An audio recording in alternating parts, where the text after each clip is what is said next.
As somebody who's spent a lot of time on the border, being a border state with the largest border, I know these issues and I see them every day.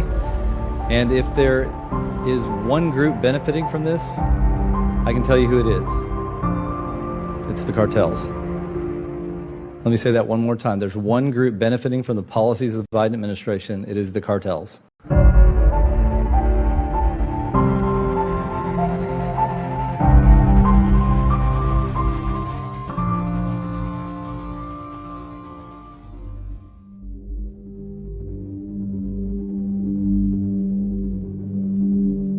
Bailouts here in Texas, this is something that law enforcement has been handling for quite some time. And let me explain really what that means.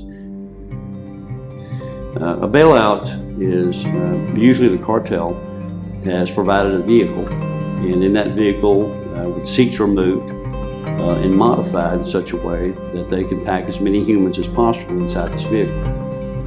When either a citizen reports that vehicle or law enforcement sees a traffic violation, or possibly in some cases we have where we see a foot or a hand that's hanging out the back of the bed of a truck, or we see a mass of people in there on routine patrol, those vehicles will immediately try and evade any law enforcement, or whether or not we've even turned a light on or not, to effect a traffic stop.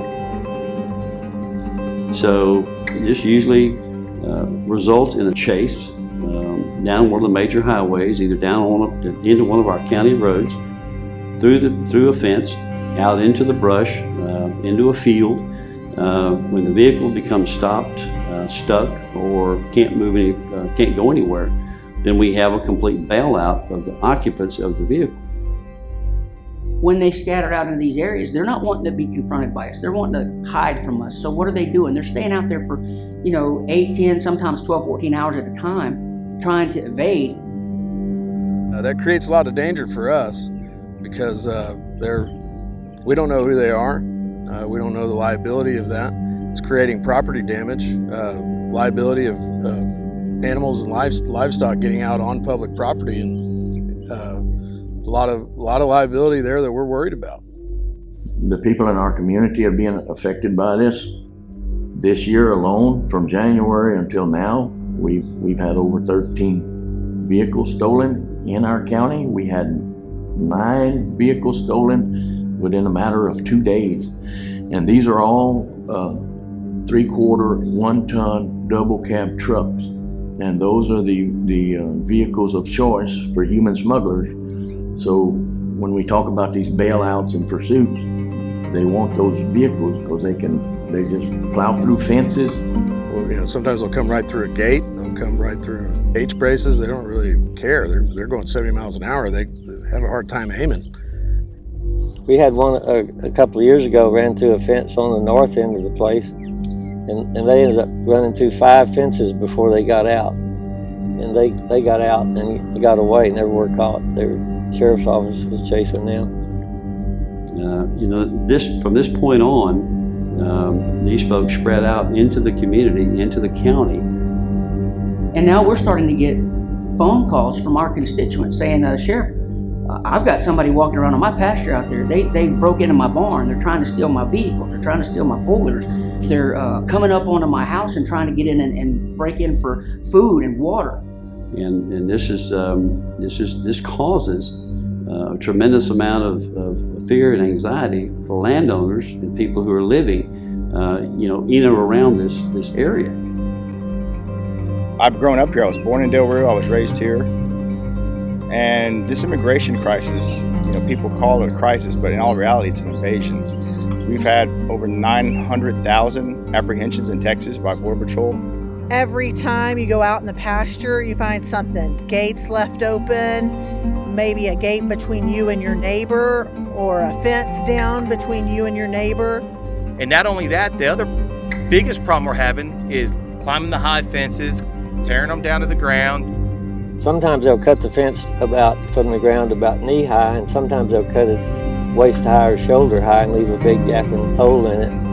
When you have a high fence, when you cut that fence, you can't just go in there and patch it up with wire. You have to replace that whole segment. That segment, I know one rancher next to us had to spend over $30,000 this month for doing that. And most people say, well, that's too much money for a fence. Well, it depends what he has fenced in. Some of those exotics cost $10,000 each.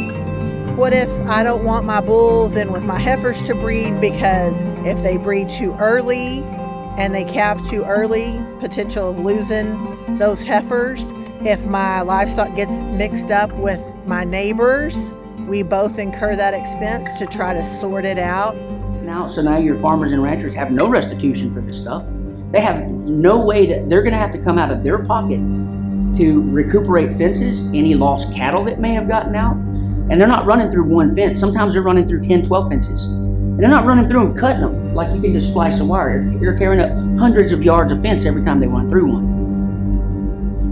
The cost is getting up there because we have to hire somebody, me or I have my wife or a ranch hand, to drive fences daily. It can be twice a day that you have to check them, because they'll just cut the fence and they'll walk through it. There's about 6 miles of fence around this pasture. Just to do one line, it takes an hour at least just to do one side of the ranch. So, I mean, in the long run, sitting there trying to run a business, and I think it's just not just my outfitting too. You look at it at the rancher's cattle standpoint. Open fences up, you got to hire helicopters, you got to hire crews to come in, because a lot of these ranchers anymore, they don't have the staff like they did back in the days that lived on the ranch and run it. A lot of them feed them by hand. And other ranchers have old fences that are older, and they can't even afford to fix a fence. Not everyone has $10,000 to throw towards a fence to fix it. And then, what do? And you have to spend the whole day or maybe 2 days from doing something else to go fix the fence and try to keep your livestock in and not let them injure other people on the highways. In fact, this morning, I had to go help a local rancher. We had 10 head of cows out on the highway that tore down the fence or something. We don't know. He's trying to investigate into that deal. And the problem is the cattle, the livestock, they'll get on the road and then they'll cause accidents. And hitting a deer is one thing. Hitting a several thousand pound cow, that's a totally different issue. Most people don't walk away from that type of thing. So it's dangerous, and the amount of property damage that's going on is astronomical. We spent $20,000 last year in 2020 on fence repair from bailouts, and we've already surpassed that in 2021.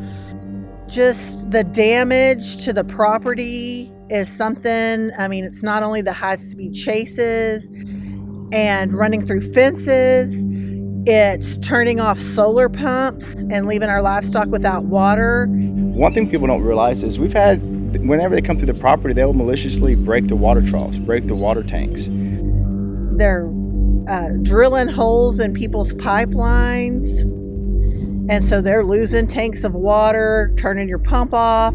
They're tearing up your solar pumps with the wiring. But we found broken lines from them tampering with trying to get water out of a pump or a line that's not turned on. And they leave water faucets open where we have faucets. Usually we don't put faucets many places in the pasture because people will come along and turn them on and not turn them off.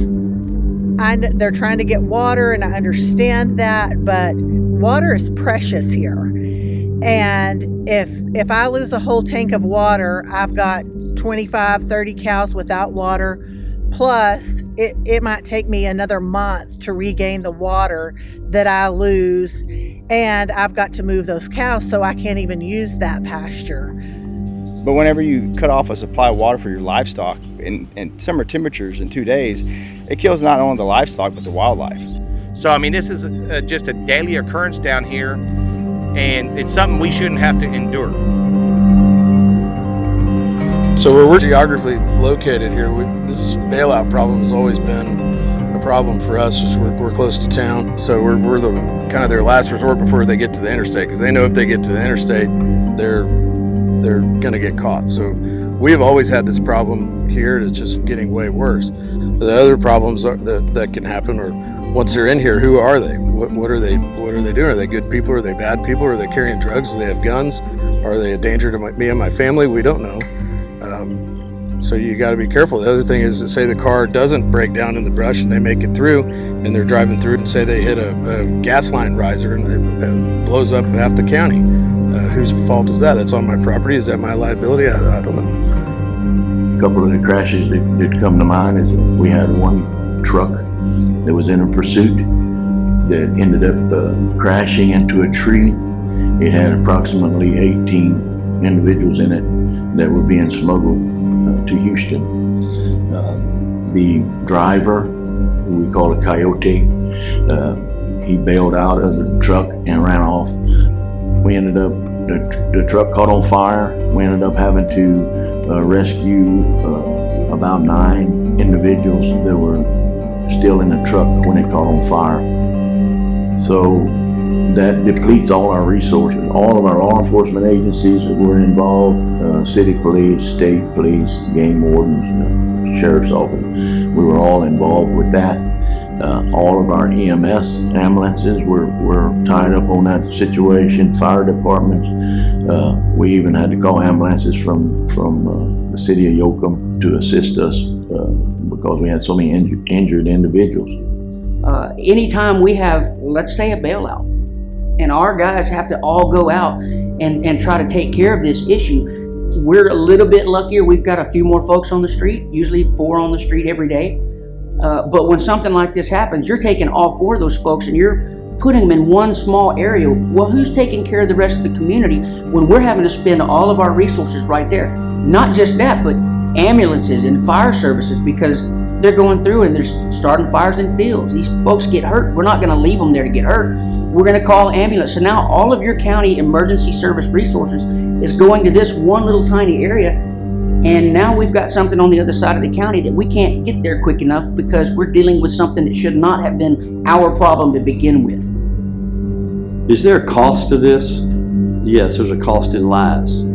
As our death count grows daily, we're looking at numerous counties with well over 20 people that are dead on some person's property. This is happening almost every day in numerous counties as people come across in this manner.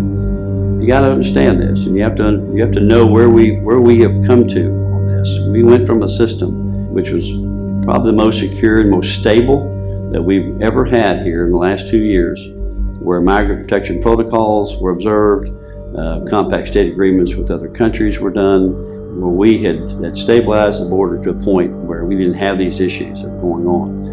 And now all of a sudden we have true chaos that's happened, and we have no response from the federal government. Last year, I can tell you Lavaca County did not have one bailout. We didn't have one pursuit involving human smuggling. And this year we've had countless numbers of them already. And this all started at the first of the year with the stroke of a pen. We've been abandoned by our federal government. They're not helping us with stuff that they need to help us with. We're here to support and protect and preserve and defend our constituents and our communities. This is not supposed to be our main focus of law enforcement. And the guys that are supposed to be doing this, they would love to be able to do their job, but they're hand-tied. And they're not being allowed to do what they need to do. They're turning them into babysitters now. In South Texas, we've always partnered with the federal officers, be it Border Patrol, ICE. Now with the crisis on the border, I've received phone calls from the Chief of Border Patrol that said, hey, look, we're being redirected, as far as unaccompanied children and all the housing down at the different facilities down on the border. The federal Border Patrol is being taken away from their job of what they do to go take care of these people. So now you've got these folks that are supposed to be doing what our guys are having to do, that are babysitting folks and bringing them in. We bring in folks on a bailout and we put them in our facility, and there's nobody to come get them, so we can't keep them there forever. We take them to the next available Border Patrol station and drop them off. They're cycling them through, giving them a piece of paper for a court date next year, and sending them on their way. They're right back in there. Now we're dealing with them 2 and 3 times a year, the same groups. Normally Border Patrol would come pick them up. Well, they didn't have the people available to even drive up there and pick up the individuals that we had. So my office ended up having to drive the individuals and meet the Border Patrol on the other side of Victoria, which is probably 50, 60 miles, to meet a Border Patrol agent to take these individuals. And so again, that's taken away from county resources to do the federal government's job. Are we set up for this? Are we set up for a new set of problems caused by policies? No, we're not. Can commissioners' courts and city councils, reach out and find $500,000 to try and supplement our budget? No, those dollars are not there. Our budgets are set. So whatever happens, we've got to try and take whatever emergency procedures we can to provide the level of service that we're doing without these issues that come about. So, is there a cost financially? Yes, there is. Clear cost, an accountable cost on what a county has to endure. The other issue that we're seeing a lot, especially down in the southern part, where you have a major issue with the cartel who are supplying these folks. They're bringing them over at a cost. Each individual that comes over is coming over at a cost to them. And what are they doing to pay that? Because obviously they don't have $3,000, $4,000, $5,000 a person. The people that are being smuggled into this country aren't coming here like we did in the past. They're not coming here and receiving the benefits of a free America that we think. These individuals are being brought here and placed in indentured servitude by transnational criminal organizations. Anything from hotel workers to sex slaves. And it's anything from, 10, 12-year-old girls up to 30, 40-year-old women. It's sad. These folks are trying to get away. Okay, great. But now they're enslaved to this cartel group, being forced into this kind of labor.